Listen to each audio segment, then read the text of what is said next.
Ryan, how you doing, man? I'm doing great. How you doing? I'm doing great. Thank you for being here. Chris Way, so the way this works, I don't know if I'm a professional shooter. I'm going to put that in quotations because we don't really make any money. Okay.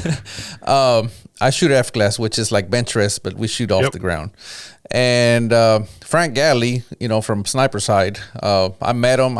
Did a podcast with him. He recommended I talk to Chris.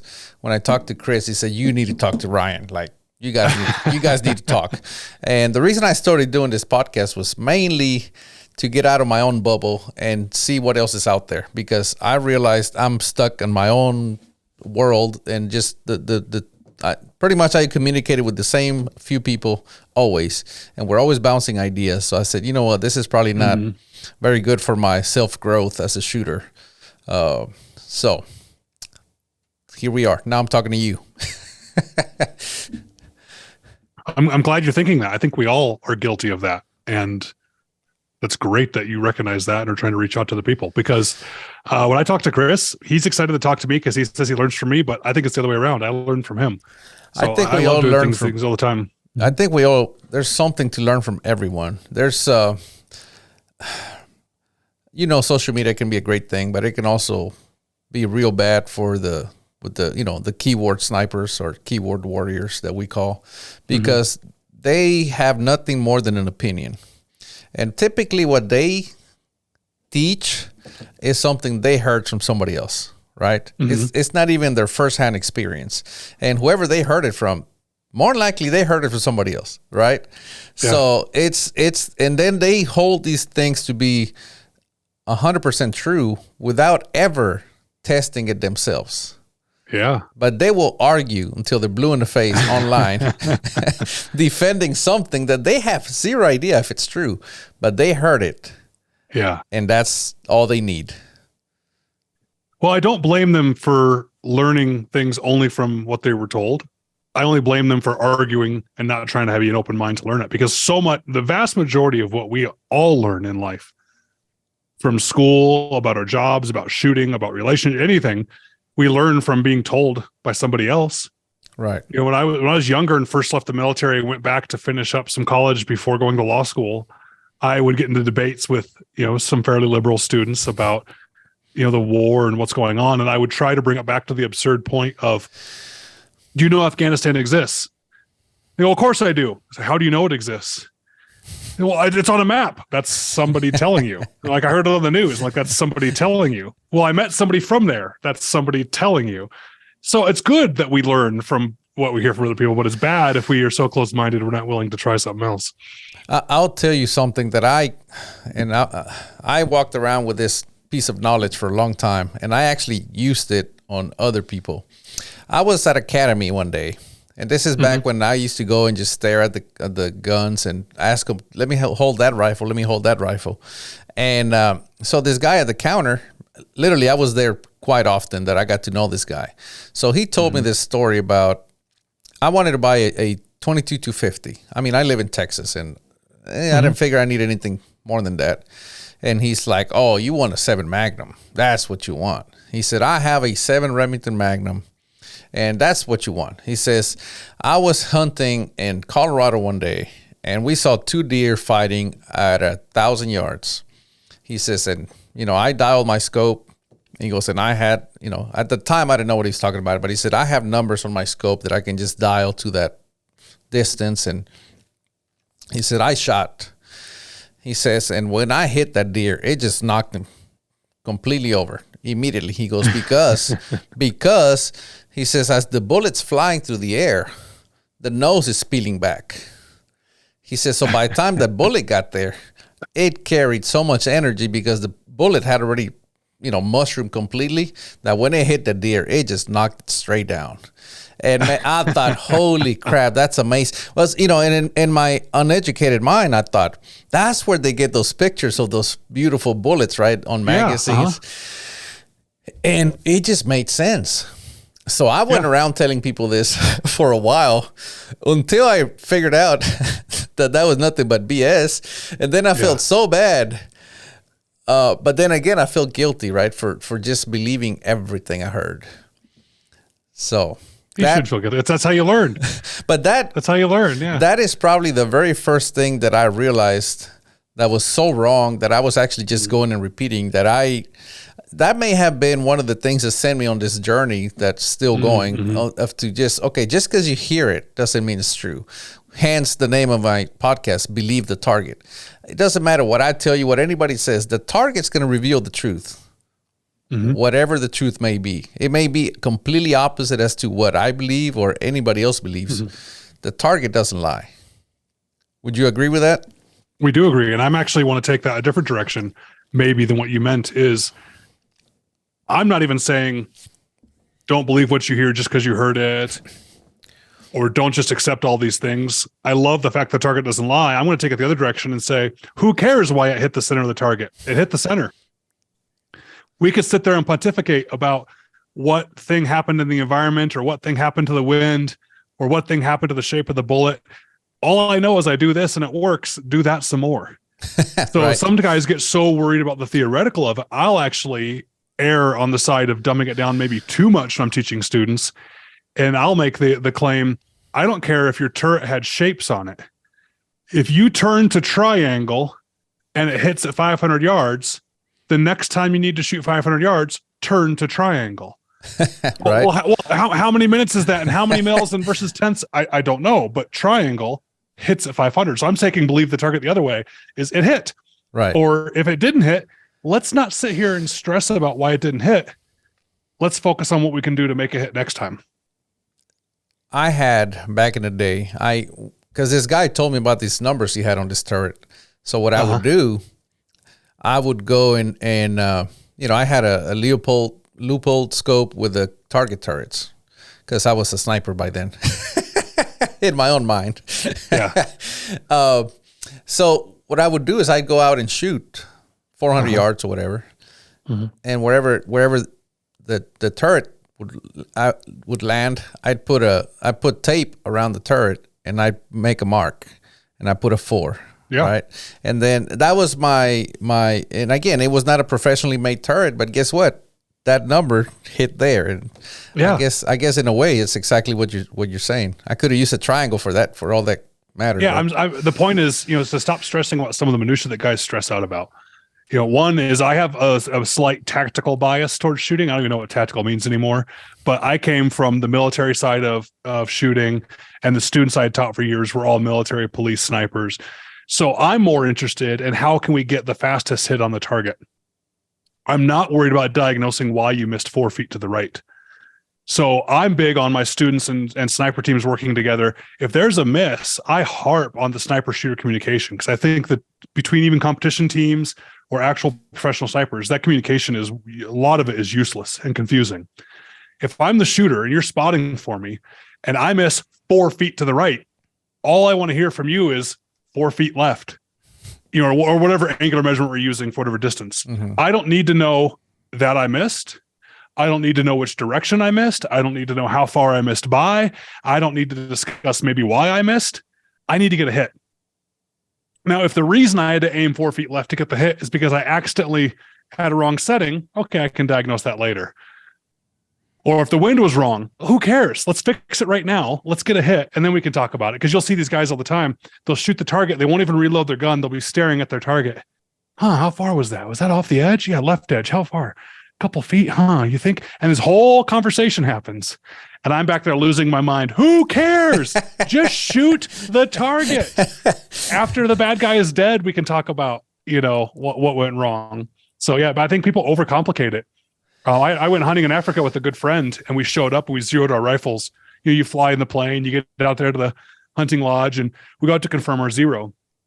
And his zero at 100 yards was 2 inches low. Not bad, in my opinion. That's minute of animal. That's gonna be great. But he was 2 inches low, and it wrecked his whole thought process because we adjusted up. I said, well, we need to adjust up. He goes, well, no, why? I don't want to adjust yet. I got to figure out why. I said, what do you mean? He goes, well, do you think the scope got knocked loose? Do you think something happened to the barrel? Do you think it's not bedded right? Do you think in the plane it did whatever? Who cares? Adjust up 2 minutes, re-slip your scales. Let's go hunt. And we joked around about that. And I bring that example up because if he listens to this, he'll definitely know who he is he admitted it later. He was like, oh, thanks for that. Because that whole day he was so stressed about why it happened, where I'm the exact opposite. Who cares? Adjust up. You're on. High five. Let's go hunt. Well, they say some people focus on the obstacles and some people focus on the objective. Yeah, I really like your believe the target. It fits well to those examples I'm giving. Yeah. Yeah. So you talk about when you went to on your hunt there. I went the very first time I left Texas, and now by then I'm well prepared in my own mind. I'm shooting a 264 Winchester Magnum, 140 grain Nosler. What was it? The partitions, right? And I'm ready. Let's go. Some friends invite me, and I have a Nikon scope with a mil-dot reticle. MOA knobs, but mil-dot reticle. Because that, again, that's I was doing so much reading back then, books and all that, right? And so we go. And long story short, 400 yards, 450 yards, they sit here. They saw a bull out there yesterday. If it comes out, shoot him. And I ranged that spot, that opening, and it's 450 yards. And I start to panic like you can't imagine, because I'm like, I've never shot this far. Like, I have a pretty good idea where my hole's going to be, but what if I wound him? What about the wind? And this is probably the worst hunt I've ever had, because all I did was sit there and doubt myself. And now I'm hoping that the bull doesn't show up, because now I am torn to pieces with indecision. So bull never shows up, and I decide, okay, I'm gonna learn how to do this, right? So I came back, and that's how I turned into a competition shooter, just seeking out places to learn. But it was I realized how unprepared I was. Luckily, to this day, I'm still lucky that I didn't have to shoot that bull or shoot at a bull, because I may have just hit it. Nothing would have happened, but that probably would have just said, oh man, I'm good, and I don't need to know anything else. You know what I mean? And the people that I traveled with, their compensation, every year they'd go and they'd miss, or they wound bulls, or sometimes they just wouldn't see anything. But their answer was always, get a bigger gun. So every year they'd get a bigger gun and a bigger gun. Well, now they're carrying around 33.78 Weatherby Magnums. And of course I have a 264 Win Mag, and they're telling me that ain't going to be enough. So at what point, I guess all this to say that I realized that in that moment that fundamentals were more important than gear. For sure. And that sent me on this journey that I'm still traveling down. What do you think a shooter or a hunter what are the basics that they need to do to go to a hunt, like a elk hunt? Do they need to buy a new rifle, or do they need to take a shooting class, or maybe some training? Is what I'm asking. That's a great question, and it's pretty open-ended. So I'm going to give you everything I really believe there. So the tools do matter to a point. If the gun is so bad that it doesn't fire, or even worse, it fires when it's not supposed to when you're walking around, right? Or it's not even close to being, decently accurate, or you can't see through the scope because it's all fogged up. Yes, to a certain point, gear matters. But as long as the gear is functional, I don't think it matters that much when it really comes time to practice. Who is the famous, was Da Vinci the sculptor? I forget if he was, let's just pretend Da Vinci was the sculptor. Give Da Vinci, if he was still around, the worst chisel that you can buy at Home Depot, and give me the best chisel that exists for sculptors. And I bet he's going to end up with a better sculpture than me. So I still need the chisel, or he still needs a chisel in his hand that works, but it doesn't need to be the best one to make it perform. It's a lot of skill involved there. So for hunting, I would encourage, if it's a adult that has hunted or shot, has some experience before, I think I'd love to see them focus on positional shooting. So go to the range, get on the bench, and confirm the rifle's zeroed. Make sure the scope is mounted properly. Make sure the scope actually fits you. I have some videos I did for the NSSF about the scope fitting you. Almost every student I've had in my courses has in my opinion, an ill-fitting scope. And I make the analogy to another analogy is, a race car driver gets into a car, but the pedals and the mirrors and the steering wheel and the seat are all adjusted improperly. They're not going to get the same performance they need. It needs to fit you. And that involves getting on the rifle comfortably with your eyes closed, where your head's rested where it needs to be, and then opening your eyes. And if it's not looking through the scope perfectly, adjusting the cheek rest or adjusting the scope so you do get a perfect picture. That's going to save a lot of that fatigue that you're going to get when your neck is hurting because you're looking through a scope for 10 minutes. But make sure it's mounted properly. Make sure you have a good zero, and then get off the bench. Do not shoot on that bench ever again. All you needed the bench for is to make sure that you're zeroed, or maybe to gather some dope at distance if you want to confirm. But after that, I think a hunter would be way more successful if they took a paper plate at 200 yards and just practiced hitting anywhere on the paper plate, from leaning on a post at the range, from taking a knee, from getting the prone only on their elbows, from shooting off their bag, all these improvised positions that aren't sitting on a bench rest. And being able to hit just a paper plate, that's a kill zone on an animal, out to 200 yards would be a way more effective hunter than somebody who could get little tiny half-inch groups at 100 yards, but all their improper fundamentals are hidden. So that's why I like the alternate positions, is if you jerk the trigger, but you're in a lead sled on a bench, that hides that trigger jerk. If you're sitting on your knee with your elbow resting and the reticle's moving, you jerk the trigger, you can yank the rifle completely off target. So it doesn't give you a chance to hide your fundamentals. It also helps you get over a big problem I think people have, which is this internal monologue when they're shooting of a little bit left, a little bit left, a little bit more, nope, higher, right about, now! And then they jerk the trigger and the gun goes off, right? If you learn what I call acceptable accuracy, which is you define the target. For me, if I'm shooting on a paper plate and I'm going to count a hit anywhere on the plate, well, then the entire plate is my target, not just the center. So as long as my reticle is moving within the plate, I'm going to start applying pressure to the trigger. And if the gun goes off and the reticle is at the edge of the plate, that's called a hit. That's good. That's called successful. But if I try to get the dead center of the plate and end up jerking the trigger and yanking the shot completely off the plate by trying to be too precise, that was a miss. So that's what I would do if you were a hunter, is I think positional shooting, 200 yards on a paper plate, you would get and getting some physical fitness going. Don't spend an extra $1,000 to save a pound on your rifle. Save $1,000 by cutting back on the food and save a pound on your body. You'd probably be better hiking up the hills. For kids, I recommend them finding things in the scope. I think children and new shooters have the hardest time finding something in the scope when they're looking at it. So I like taking kids, even if you need to take the bolt out of the rifle, if you need to, go into your backyard, just put a solo cup on the other side of your backyard and stand there with the kid or the new shooter, have them hold the rifle in their hands and look with their naked eyes and say, you see that cup? Aim at the cup.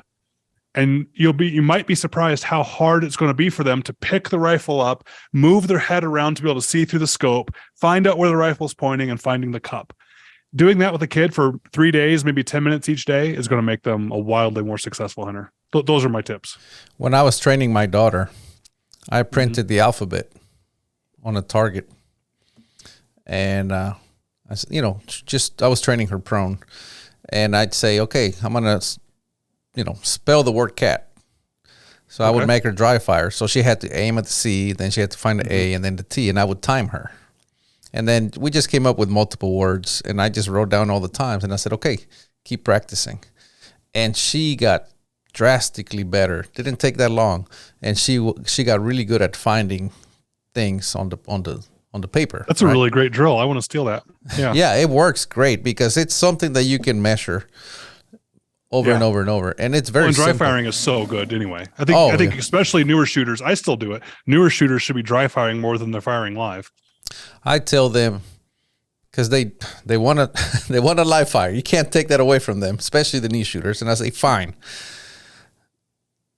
go and shoot 5 shots, pick a position, and then while your rifle cools down, dry fire.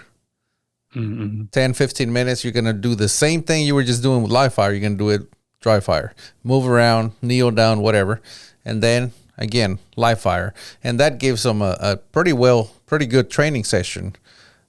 But a lot of dry fire to me, is critical. Mm-hmm. Well, sure. I still, whether it's a handgun or a shotgun or a rifle, I still sometimes catch myself flinching. It happens. Especially with a pistol, because I don't use a pistol as much. It'll happen. And if I'm honest with myself, which I think I am, the only time I catch myself flinching on a pistol is when it doesn't go bang. I never catch myself flinching when the gun goes off. Right? Well, yeah, there's a lot going on. Yeah. Well, have you ever caught yourself flinching shooting a pistol, for example? No. Never? Probably not. You mean like overall? Yes. I've caught myself like. Yeah. So you've caught yourself flinching when you're shooting a pistol sometime. Yeah. It doesn't happen when the gun's going off, though. It always happens when the gun's empty or the gun malfunctioned and you didn't know it. Right. So it's bang, or the bang. safety was on and you're like, sure. yeah. Something happened. Exactly right. And then so it's somehow you only catch yourself flinching when the gun doesn't go bang. And the reason is the bang disguises your flinch. So if you want to get better at not having a flinch and not having trigger panic and getting better at trigger control, and the only times you ever notice that you were flinching is when the gun doesn't go bang, then to me, logic says you should practice a lot more with the gun when it doesn't go bang. So all that dry firing is what's going to teach you whether you're flinching or not in good control. Because when you're shooting live bullets, it really masks a lot of those problems. People see me shoot online or, I have a YouTube channel and, sometimes I post videos of me shooting and I've seen some people comment and go, that's amazing that it keeps his eyes open whilst the gun is going off. I can't do that. I learned that through dry firing. Mm-hmm. Because you keep your eyes open, you just develop that muscle memory. And I didn't realize when I learned it until he mentioned it and I started thinking about it. Because I remember trying to shoot and keep my eyes open. It was so hard because now it's worse because you're anticipating the boom, right? Mm-hmm. But when you dry fire, you can teach yourself that. I did. And I also think dry fire is important because you should be my opinion, you should be looking at the reticle. My style of shooting, I don't like looking at the target. I like looking at the reticle more or focusing on the reticle more. And through dry firing, I can ask a student which direction did the reticle move, if it moved at all, when the gun went click. And what that does is not only teaches you what you did wrong with the movement, so you can change your natural point of aim or how you're holding the gun. So it actually teaches you the direction the gun went and why. But it also teaches you to focus on that reticle throughout the shot. And I think that might do the same thing for you as with the eyes open. You're focusing on making the shot a good one all the way through the entire process. Right. Calling your shots. I shot silhouette for a while. That's when you shoot offhand at, animal silhouettes. And we're shooting out to 500 meters at Rams. But that was so important to call your shots because you're shooting offhand. And... Anyway, that's my first. That was one of the first sports that I took up, and it was hard. It was very difficult for me to shoot offhand, but yeah, that was one of the most important things. You had to call the shot. Yeah, makes you a much better shooter. So I think Chris said that we might disagree on this one because we were talking about you on the podcast, which is good. And I want to learn or hear your opinion on it. 95%, I'll try and hedge my statement. 95% do not believe in cold bore shots. I do not believe they're any different. I say 95% because 5% of the time I've seen some evidence or I've seen certain rifles, which I have no better explanation other than, maybe that rifle does have a cold bore shot. I don't know. And the reason I think there's not one is I think it's a cold shooter. And so for years, when we were teaching sniper students, we had to do a 10-day course for the military guys. And I'd wait 5 days into the course, so at least I could trust that they were doing better. And on the 5th day, we would give them a piece of paper that had a row of 5 diamonds above another row of 5 diamonds. And on the 6th day, they would shoot the left top and bottom diamond. 7th day, second from the left top and bottom diamond, and so on for the last 5 days of the course. And we would walk out there first thing in the morning. They had cleaned their rifles the night before. They were as clean and cold as they were going to get. First thing in the morning, we'd go out there and have them shoot 1 shot at the top diamond and then a 5-round group at the bottom diamond to see if there was a shift. And the difference was we would make them dry practice and call their shots and wouldn't allow them to load and shoot until they had 5 perfect shots. So if it took them 50 tries or 6 tries, once they had 5 centers and they called them, then they could load. And at least 95% of the time, at the end of the course, you could look at a student's paper and all those holes at the top, if they were superimposed, matched up with all the groups on the bottom. So I started to believe if the shooter warmed up, there wasn't a cold bore shot. What say you? Cold bore, no. Clean bore, yes. Oh, okay. Why the difference? Don't know. I've asked many people, and my belief is that it's metal. And my belief is there's something left in there from cleaning the barrel or I've asked this question. Nobody has given me a straight answer, so I really don't know the answer. But the point is, the first shot is slow after you clean the barrel. And I'm talking 1,000 yards. It may not show up at 100.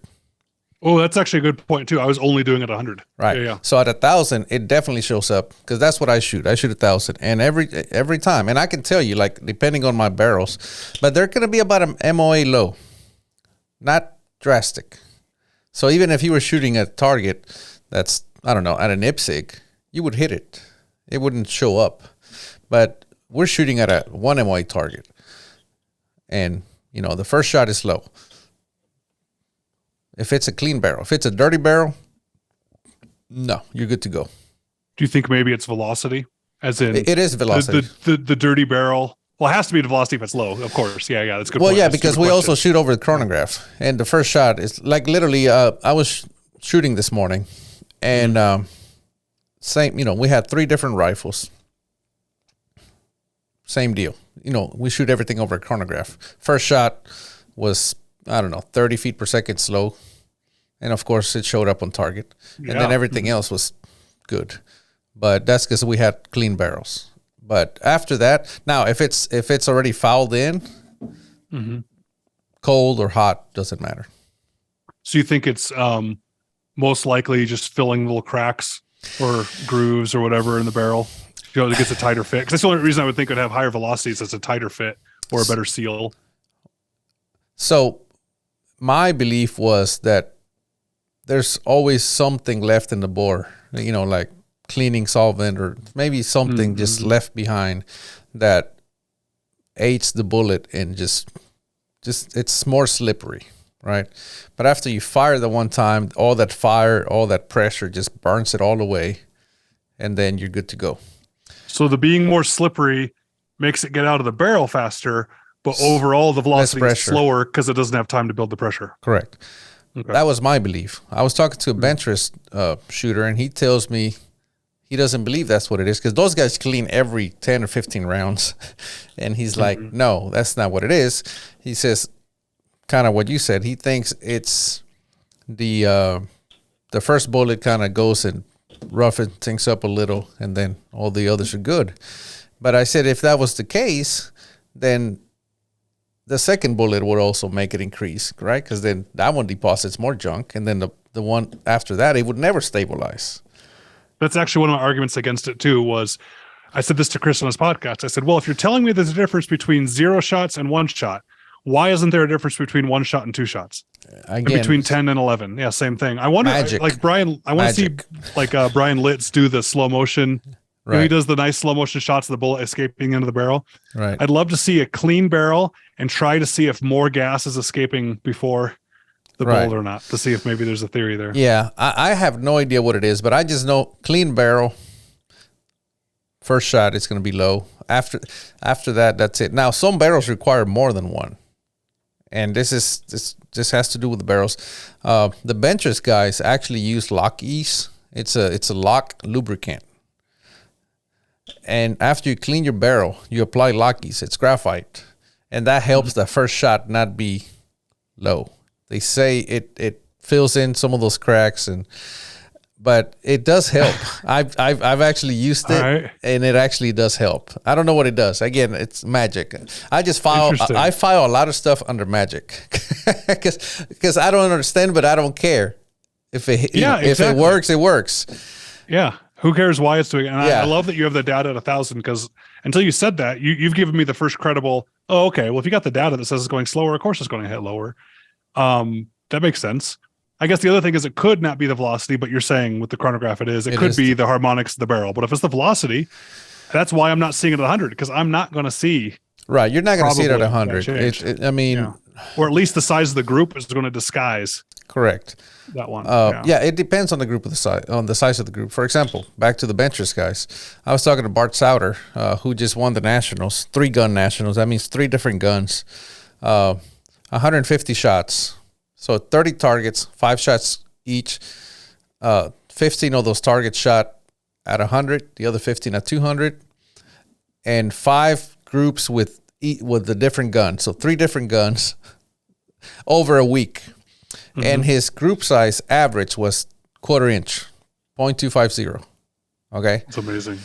So he was telling me that he found that his gun wasn't shooting very good. So I asked him, define that. And he said, well, it was shooting 180s to flat 2. So between 180 thousandths to 200 thousandths group size, when I thought it should have really been shooting 130s to 150s. Right. So that's the difference. So those guys may actually see the first shot go low because their target, you were talking about just define your target. Their target is one bullet hole. They want to put them all through the exact same bullet hole, right? So anytime it deviates from that, even as little as 30 thousandths, they're going, something's wrong. And I just want to hit an E-type silhouette at 500 yards. But I just want to hit it as fast as I can. I want to hit it now and then hit the other one as fast as I can tactically. Right. I'm not worried about those tiny groups. So maybe a better way for me to start saying it is I don't believe the cold or clean bore has a difference for my style of shooting. That is probably the most accurate way you can say it, because I've done PRS and I do F-class. F-class is my kind of my gig. But I've done, again, I said, I need to grow as a shooter. I'm going to go shoot some PRS. Instead of me sitting here going, oh, those guys, they're running. No, I'm going to go and I'm sure I can learn something from them. Yeah. And the very first thing that I learned is I don't need a gun that shoots in the ones, in the .1, whatever. I can have a gun that shoots 1/4 MOA, 3/8, and still be very competitive. Like, I realized very fast that... I think 1 MOA, you can still be competitive. Well, I realized real fast that I was holding back the entire operation when I go to PRS, because if I had to shoot prone, I mean, give me the smallest target, I don't care. I have a very high likelihood of hitting it. But then they give me a big target and say, okay, now you got to shoot off this barricade that's moving around. All of a sudden, I was missing targets that on paper, with my qualifications, I should never miss until you introduce the positional aspect. Yeah. And then I thought, well, this, the requirements are different, right? So that's why I say 1 minute of angle is golden to me. If I can shoot 1 minute of angle, done. I'm happy. Because whenever I have people that balk at that, and I'm talking about my style of shooting, I say, think of a military type scenario, running up and leaning off of a car bumper. You're telling me you wouldn't be happy hitting a 5-inch circle at 500 yards? That'd be amazing for me, because that's the style of shooting I want to do. And if I can hit that target now, 5-inch circle at 500 yards within a couple seconds, that's the best day I'm ever going to have shooting. Well, it's completely different than this bench rest stuff. Yeah. Well, it actually isn't. Okay. I was about to say, you probably don't quite comprehend what we do. Our target is 1 MOA. Okay. At 1,000 yards. As long as we keep it inside the 10 ring, it's a perfect score. How big is the 10 ring? It's 1 MOA. Oh, I thought the whole target was 1 MOA. No, the 10 ring is 1 MOA. So technically, that is our target. There you go. Okay. Well, then that's the same thing. Yeah. It is the same thing. But again, when I tell people 1 MOA, somehow that 1 MOA, there's multiple levels of shooters. There's the sub MOA guy, or shooter. As long as you're sub MOA, they're happy. But then there seems to be the next step is half MOA, right? And then the 1/4 MOA. And they don't realize that they're really the same people, just with different experience or skill levels. But they always want to put it on the rifle. And I always tell them, I said, quit worrying so much about the hardware. You got to update the software. And you guys never update the software. It's always hardware. So, but yeah, 1 MOA is our target. But obviously, the reason we're trying to shoot as small as possible is because it gives us more real estate, more room to be wrong on the wind call and still hit it. For sure. But yeah, 1 MOA is, if I could shoot 1 MOA all the time, I would be national champion, I wouldn't miss anything. I would not. That's a good point. You said all the time. Yeah. So many guys will brag about they could shoot 3/8 of a minute. Well, was that you were at the range yesterday and you shot 20 groups and one of them was 3/8 of a minute? And that's the one you remember? That all the time is I'm the talking kicker. Consistently. Yeah. Being able to do it every time, you'd be the best shooter in the world. You're right. Yeah. If I could do it all the time, there would not be a single long range match that I would lose. Because historically, nobody has ever shot clean, which means 1 MOA. Yeah. Which is crazy. Most people don't realize that. Well, there you go. So it sounds like we agree on that point, and I love seeing people's faces contort when I say that. Like, I thought you're supposed to be like this precision shooter. I'm like, nope. Minimum of angle. Define precision, right? Yeah, I'm happy with that. Yeah, the wallet group. That's another one that you kind of touched on that a little bit. Where my rifle shoots 1/4 MOA when I do my part. Well, Kalen was saying from what's his name? Modern Day Sniper. He was saying your rifle shoots 1/4 MOA all the time. It's the shooter that can't. Yeah. Right. Or half MOA or whatever. Right. Yeah. The rifle does it all the time, and that's precisely the issue, that it's going to go wherever you point it. But they always want to just count that little bitty group. Well, here's something that people like to disagree with me on, or at least it hopefully makes them think a little bit differently. Every rifle out there, even the most inaccurate rifle that's ever existed, is more accurate without me. I will agree. The worst shooting rifle, let's say that rifle shoots 20 minutes of angle, right? It spreads 20 minutes because the barrel's rusted and bent. I somehow am, so if that's a 20-minute cone of deviation that it has, I somehow, on one shot or the next, am going to give it 1/10 of a minute, one way or the other, and I'm going to make it slightly worse overall. I'm going to impart more error onto the system. Well, not only that, you're going to subconsciously, if anything, try to shrink the group. So if it hits to the right, you're going to want to aim to the left. Yeah. And now you just made the group bigger by trying to make it smaller.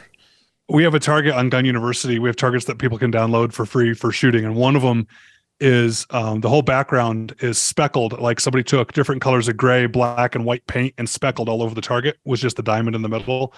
And the whole idea is to camouflage the bullet holes. Oh. So it's really hard to see your own bullet holes. So I will pull that out when I'm teaching students. If I see them chasing their holes, I'll go put that one up, and their groups go and shrink right up because they're no longer overcompensating. Now I'm just saying, any rifle in a vise bolted to a concrete block, even if it's a 20-minute group, shoot a string of fire, then put it in my hands. My string of fire is over than average, is going to be worse than it was in the vise. So it bothers me sometimes people say, well, I need to get a rifle that's, better than me, or finally good enough that can outshoot me. Well, every rifle by itself can outshoot you, no matter how bad it is. That's a very good point. We were training, so I'm on the U.S. rifle team, and we were doing a training exercise one day. It may have just been a wind reading class. The point is, they said, okay, everybody lay down. There's a target at 1,000 yards. Shoot 10 shots. Put them in the center.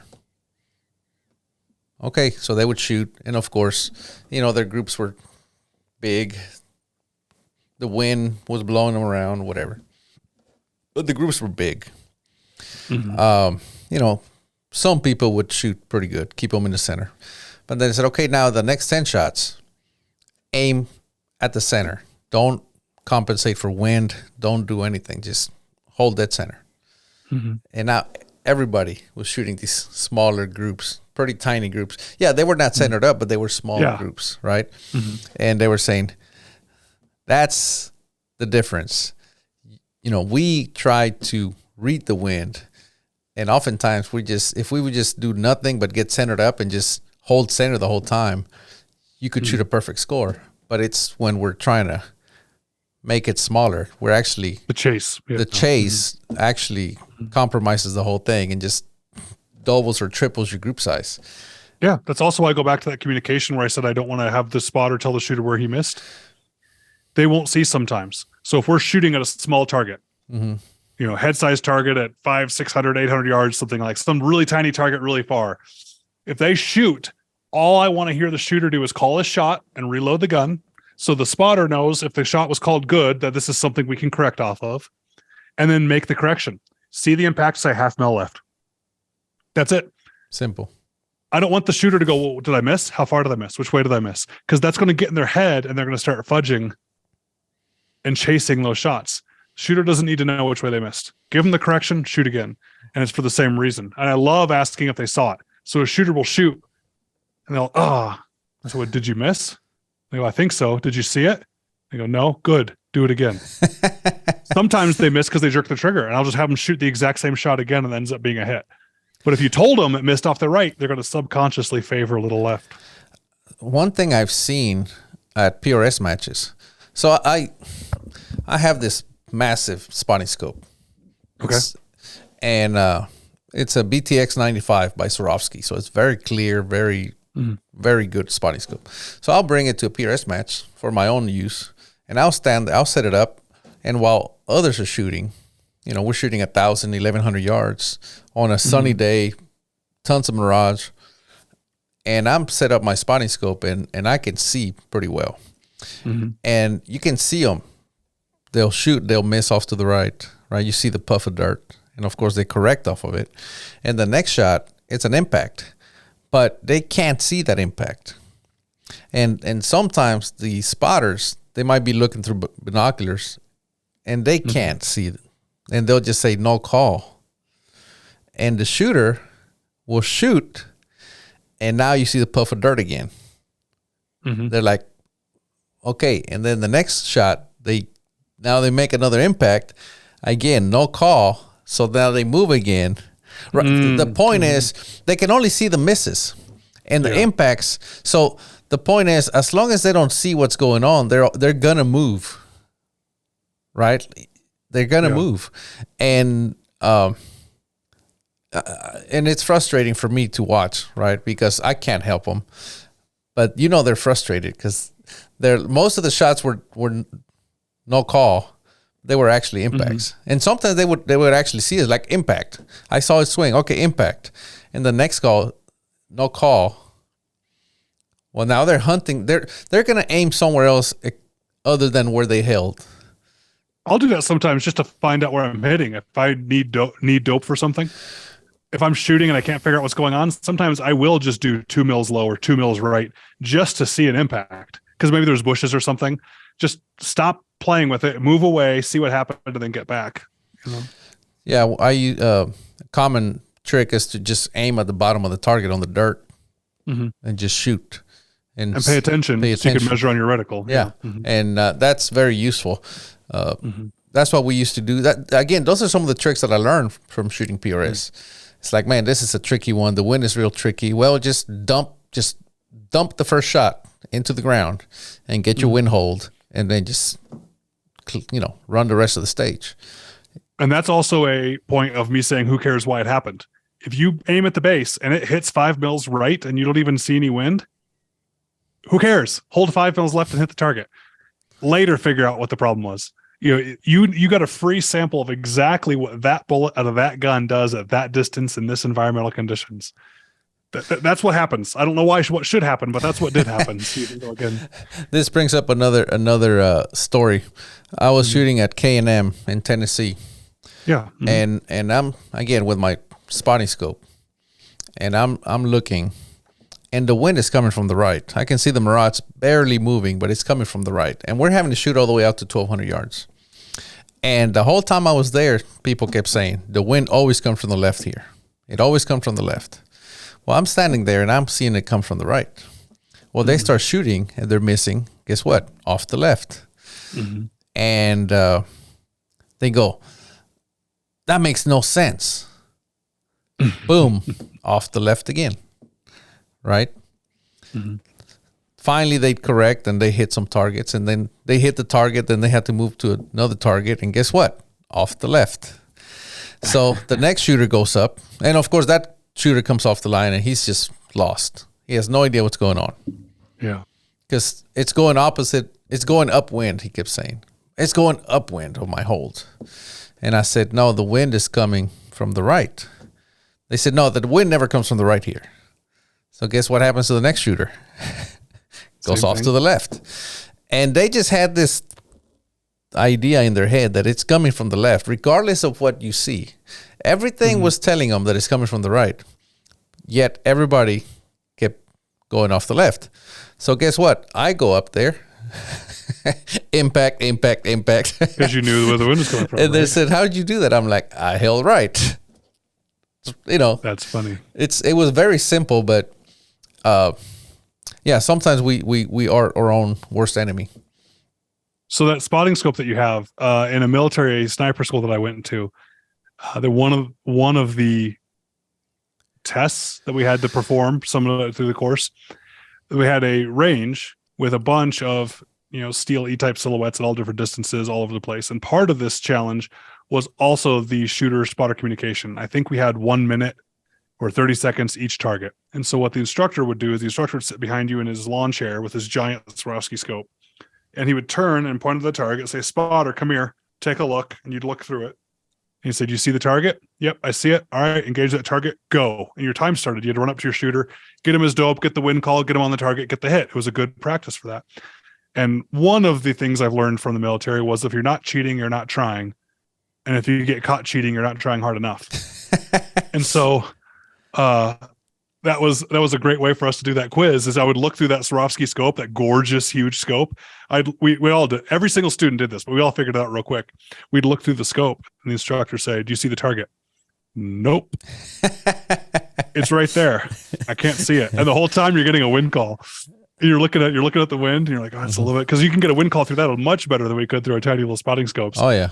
He goes, "It's the target just to the left. Can't see it, Sergeant. I'm still looking. I'm still looking."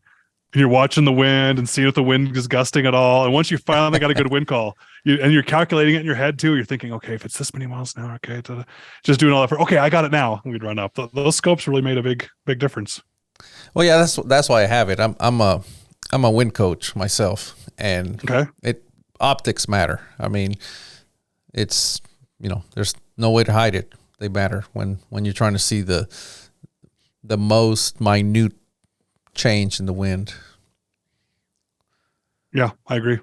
So you talk about shooters and military, and one MOA is enough. The military doesn't have the best gear as compared to, like, for example, a PRS shooter, the type of gear that they have available. Yet you guys had to make that work. Mm-hmm. What do you think? Do you think the training is what makes up for the rest, or it's just cost of doing business that some misses are just going to happen just because of the equipment? And at what point do you? Oh, some misses are going to happen because of just real life. Right. Some misses are going to happen because we're humans and we make mistakes, and the equipment and the circumstances and the target didn't go where it's supposed to, and the wind call was wrong. And no, so I'm the whole, romanticization. It's over romanticized of military snipers used to bother me a little bit because that was a cool job that I had when I was in, but people just believe the movies like, oh, it's one shot, one kill. And you lay there all night and then crawl super slow in the day. No, you move during the day or move during the night and stay still during the day. You don't do that. And this ghillie suit, that's this big pile of, burlap and grass, and you barely move and breathe. And no, that's not what it's really like. And it's not one shot, one kill. Kyle Lamb, a friend, used to joke that they put on his team door, one box, one kill. Because that's more realistic. It's you're unstable position. You have adrenaline. You haven't slept in 2 or 3 days. You haven't eaten in a couple of days. You're exhausted. You don't know exactly which angle the target's moving, and they changed speed or they stopped to look at something on the ground, or you make who knows what goes on, or the equipment, you just jumped out of an airplane and drug it up and down a mountain for a week. who knows what happened to the scope of the rifle? It's just not the one shot, one kill that people say it is. I think I would hope you would agree in that. Imagine a stressful situation where you're not rested, where your equipment has to be more heavy duty than it has to be precise, right? That equipment has to survive. And you're out there and someone says, right now, hit that minute of angle at 500 yards. That's kind of what I mean. It's going to be kind of hard to do. I was very spoiled in that I think we had the best equipment as far as the military went. Now, it still wasn't what you guys are shooting, and I had 9 rifles. That was one of my biggest complaints is I had 9 rifles issued to me. So I had a hard time becoming a master of any one of them. So when I would go to the range, at least once a week we went to the range, where the average person in the military goes to the range a couple times a year. Even if they are infantry, they only go a couple times a year to qualify. And if they're not infantry, they don't go at all. So even just an average Army sniper might only go once a month to be lucky. Mm-hmm. So I was very fortunate that our budget and our training allowed us to go to the range whenever we wanted. We'd load up the trucks, but we'd be walking to the trucks with a bunch of Pelican cases, grabbing all your rifles that you wanted to gather dope on and get out there and all the ammo. And our ammo budget was just unlimited. So we did whatever we wanted. And you'd go out, you'd shoot. And we were pretty darn decent. But one of the reasons we weren't at your level of shooting is shooting was actually a pretty small part of our job. So I like to say, if you take a Olympian shooter that has no field experience versus someone who knows fieldcraft, knows land navigation, knows survival, knows medical training, knows how to use a radio, knows how to do this, knows military tactics, and is a decent shooter, I would take the military tactical person with a decent shooter over the best shooter in the world that has no experience in the field. Me too. Because in combat, I need to know where I'm at on the map. I need to have someone that knows how to start an IV and do medical issues. I need to know tactics. I need to know all those things. And so I would then go do some shooting competitions. And I've had a couple times people say, wow, you're the sniper team leader from 1st Ranger Battalion. And that old man over there just smoked your butt. I'm like, yep. First off, that old man has a lot more experience than me. He's been doing this a lot longer. And I'm not the best shooter. None of us are the best shooters. I was, first off, military time in the war for me was boring. I deployed twice to Afghanistan, and it was almost pure boredom the entire time. It was even early on in the war. It's just, so I don't try to make it sound cooler than it was, but my radio was more powerful and more effective than my rifle. If I was out in the mountains and I could call in fire with my radio and not give up my position, that would be better anyway. So a long way around to answer the question is, 1, marksmanship was maybe 10% of what we had to focus on.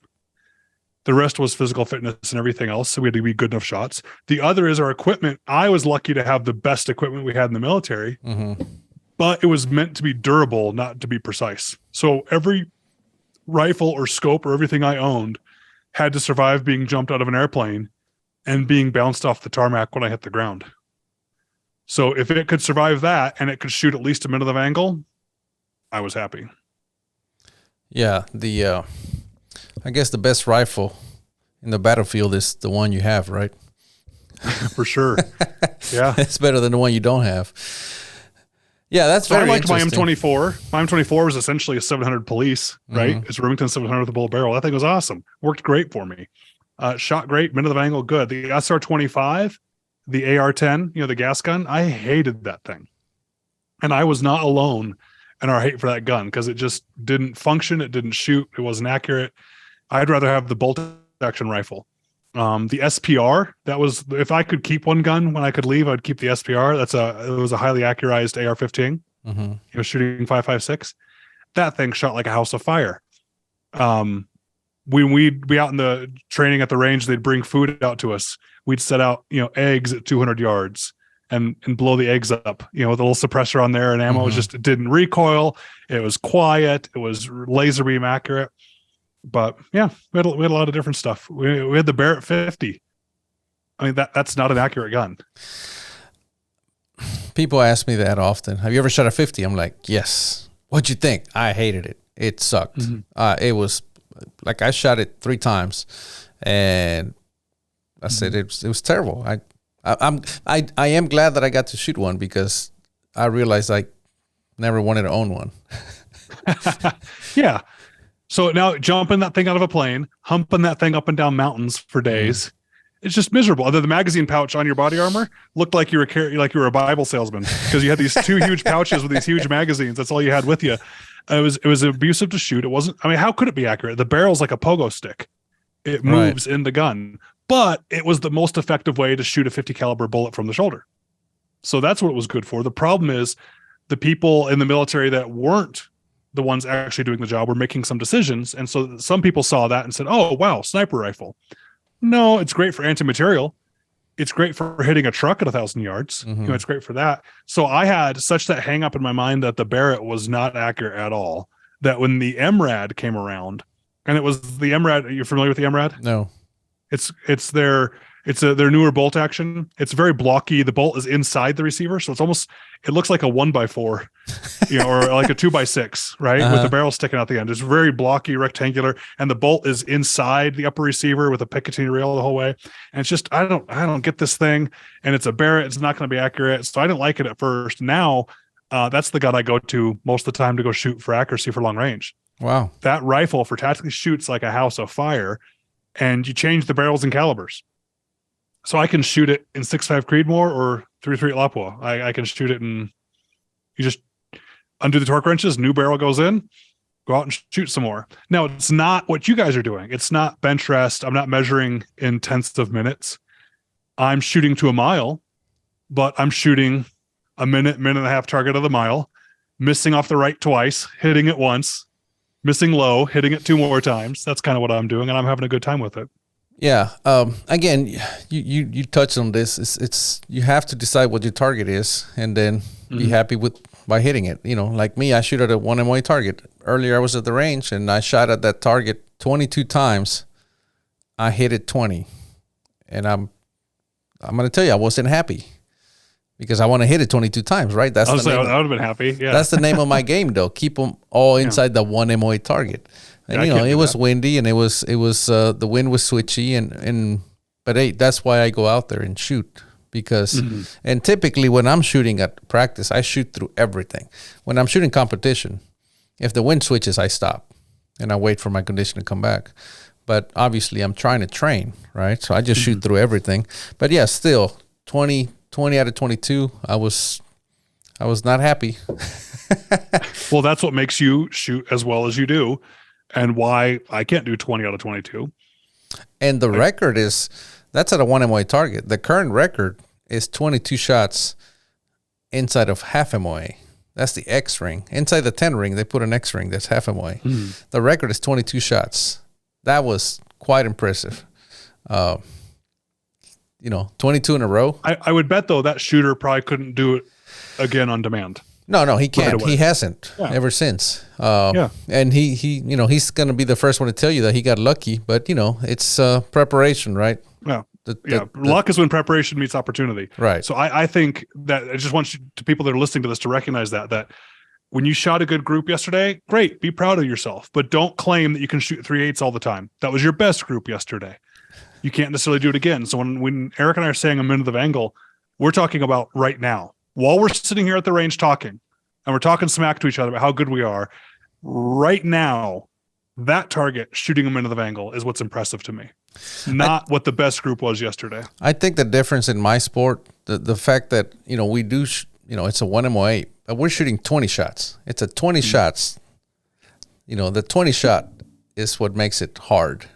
5 shots would be quite simple. 10 shots, not as easy.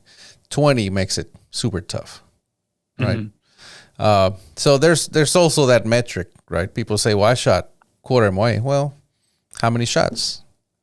3 shots. Well, that's good, but shoot 20. See if you can still shoot quarter MOA. Heck, just shoot 5. Right. The group says to 5, and then tell me how that was a flyer. Yeah, right? flyers. So, and again, that's being honest with yourself is probably the biggest thing that you can do to improve. I see so many, online, I see so many people say, well, that was me. We're not going to count that one. No. You got to count that one. The one that's outside the group. They'll just mark it, say me. And all of a sudden it doesn't count. No. It counts. I count it, Yeah, that's where you shot. Right. But anyway, the point is there's new shooters. I'm glad they're out here. I'm glad they're trying.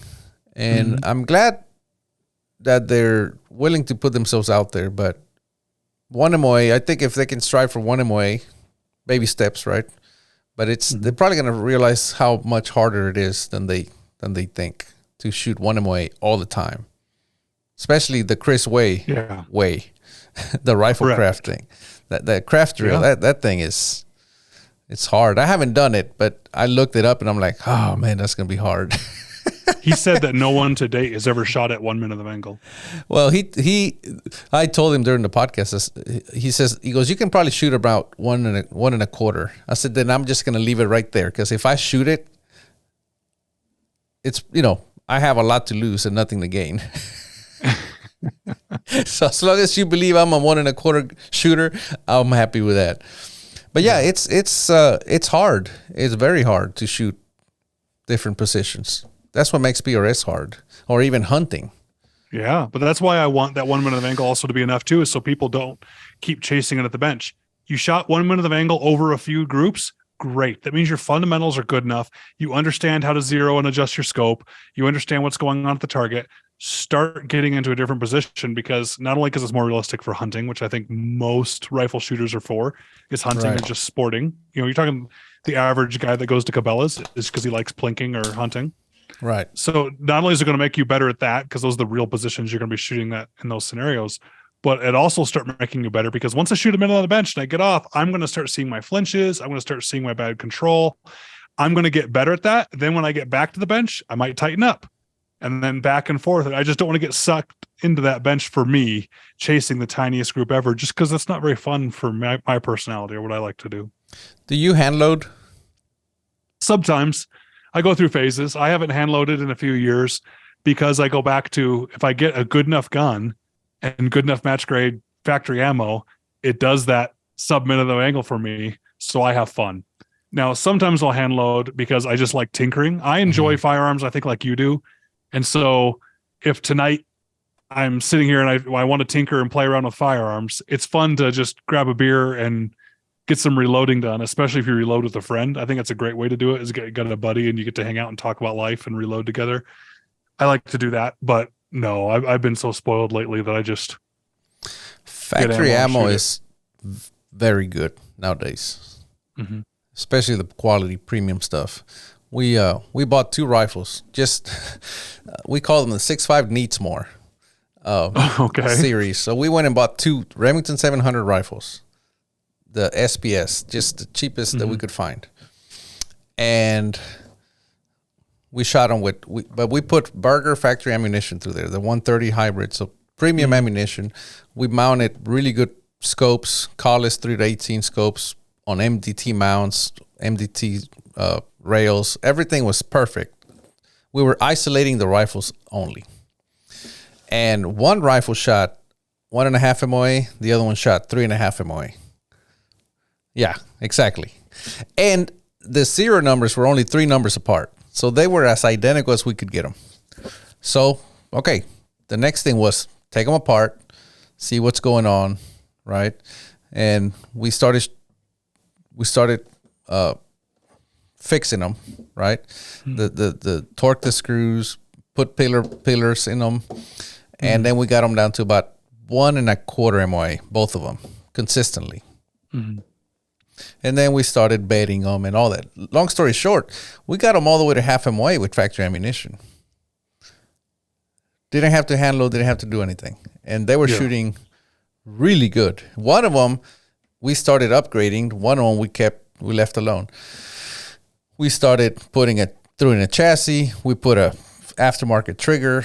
We put, I make tuner brakes. It's a muzzle brake that has a tuner. So we put some of my tuner brakes on there. And everything, we were able to get both of these rifles shooting really good. It got to the point, though, that it didn't matter what we threw at it. We put $500 triggers on them. Didn't make a difference. Yeah. We put, I forget what else we did. But every time, that was the kind of the joke. Every time we shot it, it's like, it needs more. So then we'd add more junk to it and more junk. The point is, there's a point that you just not going to get your return on investment. And that's what we're trying to show. Yeah. And what we found out is if you take a Remington SPS for $600, you add a tuner brake, which people kept saying that's just a commercial for your products. It is not. It actually lined up the harmonics, and you take the regular Remington stock and you just bed the recoil lug. That gun's going to shoot sub 1 MOA. And we're shooting these out to 1,000 yards. We're getting 8-inch groups at 1,000 yards. They were quite impressive for what they were. Yeah. With I think some of those ammunition. guns too might do better with different bullets. Things like a Remington 700, in my experience, shoot fairly amazing with like a Match King. And once you start getting to the hybrids, or even some of the more sleeker bullets, it has a problem because that freeboard jump is so much. Well, that's another thing that we did. We went to Academy and bought every single box of factory ammunition that they had. One box of everything. Yeah. And I was surprised. They actually had quite a variety. We ended up with 10 different boxes of ammunition. And we shot both rifles. And the Hornady match and the Burger match were the best. So they actually shot it the best. Both rifles. But Hornady Black has been amazingly good for me in many factory rifles, and it's a cheaper bullet, which is nice. The black line. And the S&B, at Cellular and Bellow. Yep. They kind of the primers. budget ammo. Yeah. Yeah. Their red box match grade that they just came out with. I did some videos recently for Warrior Poet Society and even some for NSSF again. I'm just shooting that red box match grade S&B. It's the most accurate ammo I shoot out of my rifle. And so once I found that, I'm like, it's cheap and it works. Done. I'm going to use this. So I just get it by the case, and it's sub-minute of angle, and it's reliable. I think no one believes it because of the name, because they know it's a budget company. Yeah. But the red box one, the match grade, same thing with the Hornady Black. Hornady Match works good too, but that Hornady Black is kind of like their budget line. Anyway, yeah, it's amazing what you can do with factory stuff now. It is. It's great. And, the rifles are getting better. The equipment's better. But again, the hardware's better, but is your software better? I love you saying that. And also like the trigger on the rifle. The reason the trigger didn't make a difference is you guys were good shooters. So bedding a rifle will make that rifle more accurate. A trigger will not change the accuracy of a rifle. So it'll change how the shooter interacts with the rifle. So I'm glad you brought that up. So Jason, he works here with me, and he could shoot the hell out of that rifle with a factory trigger. Okay, I could shoot the better trigger better, right? Well, Jason he was a Green Beret sniper. Okay, and he's like, that's all I ever shot. He goes, so for him, that heavy ass trigger doesn't really bother him. I shoot 1 ounce triggers on my competition. So I had oftentimes I go to pull the trigger and I had to make sure the safety wasn't on because it just felt super heavy. But yeah, Jason could shoot the hell out of that heavy trigger, and I could shoot the other one better. But yeah, you are correct. That is more like creature comfort than anything else. Or I like to say it just changes the interaction between the shooter and the rifle, where a bedding or a barrel tuner or something like that actually changes the rifle regardless of the shooter. Correct. Yeah. Correct. Well, I know you got to go. This has been amazing. I feel like we barely scratched the surface. I know. Let's do it again. We should, because I had a long list of questions to ask you. All right. Well, and you said you're waiting on my book, but you're not going to learn anything from my book. My book is like absolute basic beginners. Like I even start the first section.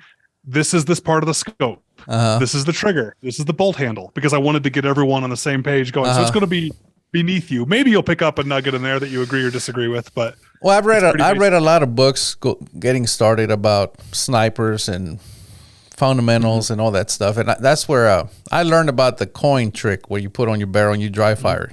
I dry fired so much, but I'm gonna read it anyway. I ordered it, and for some reason it hasn't came in, but I'm gonna get it. But there is so much that I want to talk to you about that we just need to do this again. One of which, let's do it again. I'm gonna give you a heads up on what I want to talk about. It's the whole Texas-made suppressors, because I have a machine shop and I have a 07 manufacturing FFL. Okay, and people are saying just make suppressors, and I'm like, it's not that simple. Correct? Did it change anything? Maybe do we have time to talk about it now? Sure. Well, to let your listeners know, I wear a bunch of different hats from the industry. So at Remington, I used to be a vice president at Remington Outdoor Company. Wow. So I'm partially to blame for that maybe company going under. I used to manage federal government affairs for the NSSF. I'm a firearms attorney.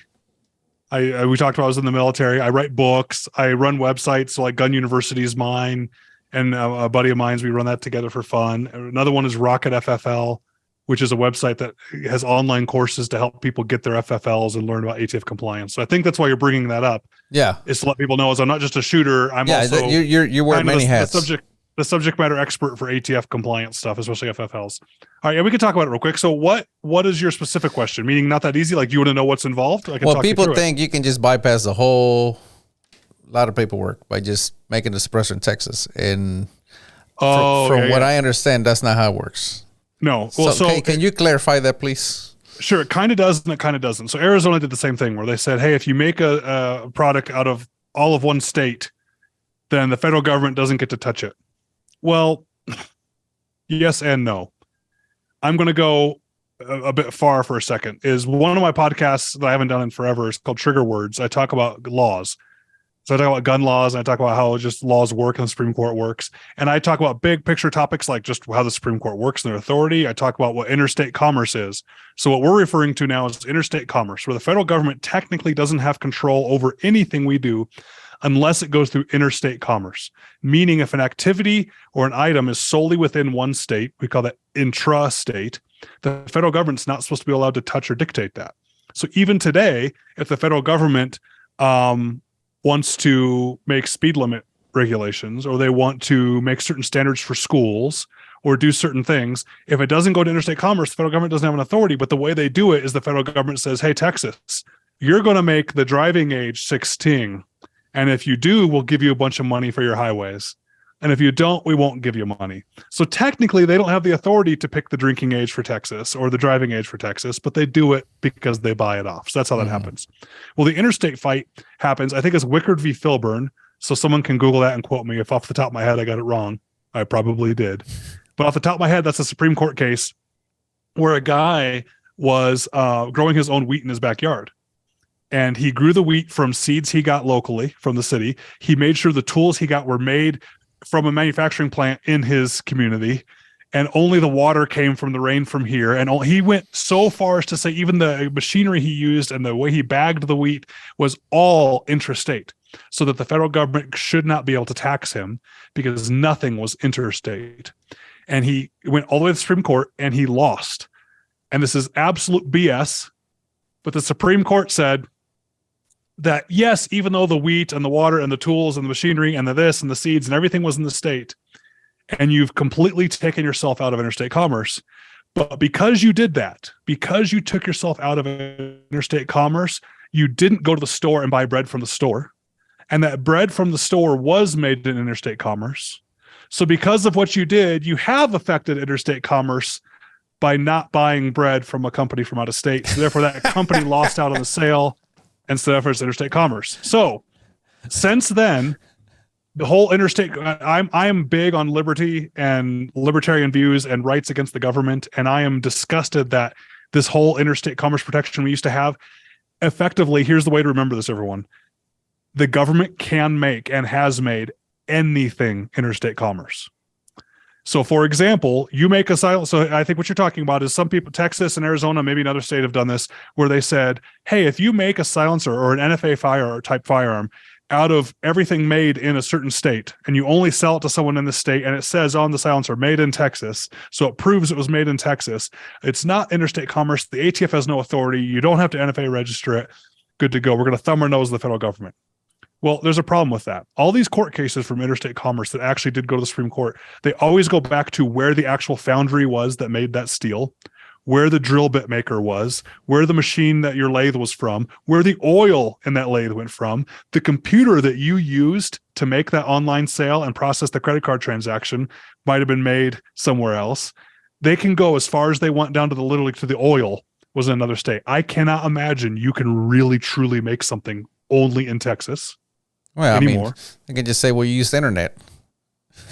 Yeah, there you go. Yeah, so there you go. So it's interstate.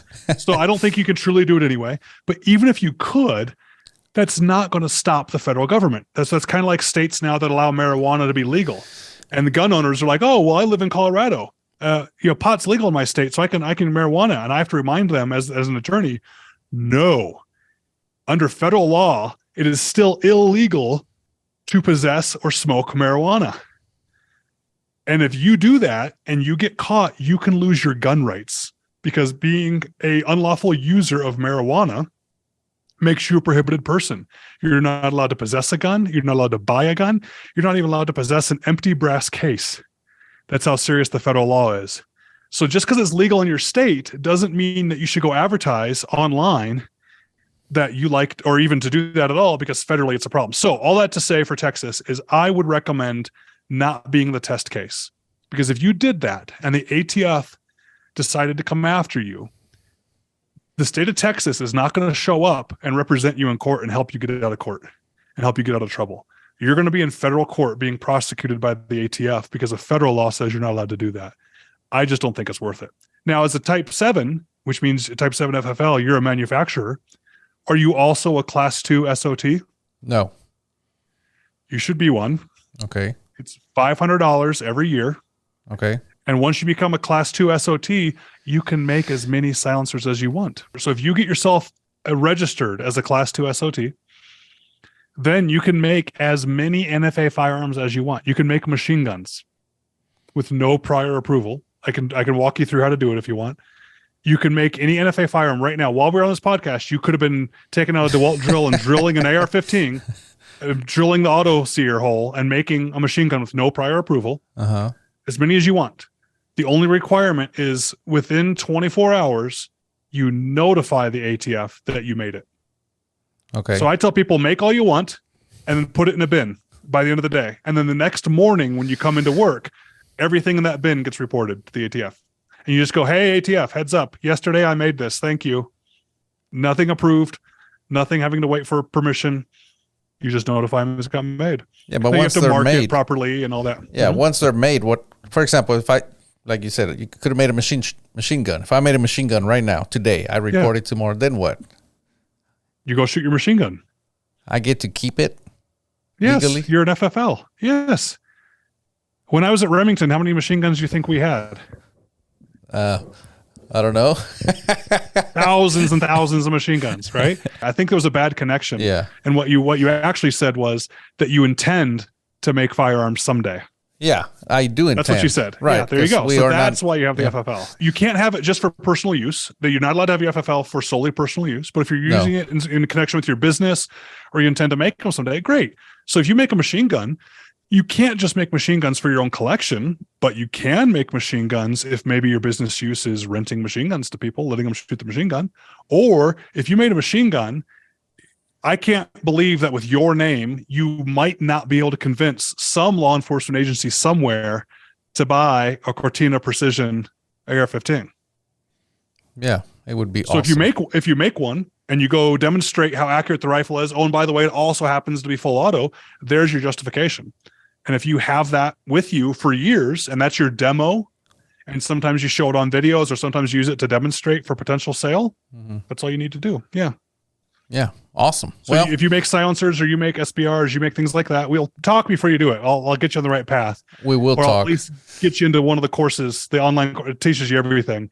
But you mark it right. Yeah, you can make some silencers. Matter of fact, I'd love to see you make a silencer that incorporates some kind of tuner technology to it. People don't realize that my patent includes suppressors. I just haven't released that little nugget, but now it's out there. But yeah, my patent includes tuner suppressors as well. And it's just something that we have not gotten around to because we're working on other things. But I have the machine already. I bought the machine that could make suppressors, but we just haven't. And a lot of people could outsource this. You could also go to companies that make silencers already, and there's ways you can do it, and I can help you with that too offline. And how you do the paperwork where it still has your name on it, but they can make major components of it to make it a lot easier for you. You know, they could make maybe the baffles in the body and the main tube to save you from having to do each piece, you know, and just you file certain paperwork to get it engraved. So it's got your logo and name on it, things like that. Yeah. But that's the next thing. It's a tuner suppressor. But there you go. You heard it here. Yeah. Well, now the downside to that is also be careful when you make it. You're not going to be able just to sell it to anyone. Right. You're going to have to wait through the process and the paperwork. And I would recommend you don't do individual sales. I'm sorry, everyone listening, but the individual sale is just not worth all the paperwork and all the wait. We discussed this with the FFL agent, and I told him, nope, I'm going to have dealers, and they're going to deal with it. I'm going to be solely a manufacturer. Yeah. Or if I want one, I call you up and I'm like, hey, Eric, I want to buy one of your silencers. You go, great, pick your dealer. Who's your dealer? I just, it's this guy. And you guys get in contact with each other. And 3 days later, the wait is like a day or two. 3 days later between dealers for silencers. Right. The wait's only nothing. The silencer shows up in my shop, and then I go deal with the headache with my local dealer. That's when you have to wait forever. So that's why Rocket FFL, I think, has done so well these past 3 or 4 years. Is there's more home-based FFLs than there are store or manufacturing or business FFLs. Yeah. Most of them are home-based in the country. And so it's a misnomer that you can't have one at home. And then once people realize how easy it is to get like a type 1 FFL, a dealer's FFL, and then I just go on, like my favorite distributor is Lipsy's. I just scroll through their website with my dealer account. I see all my dealer prices are way cheaper than retail prices. And they do 2-day shipping. So it's like Amazon for guns.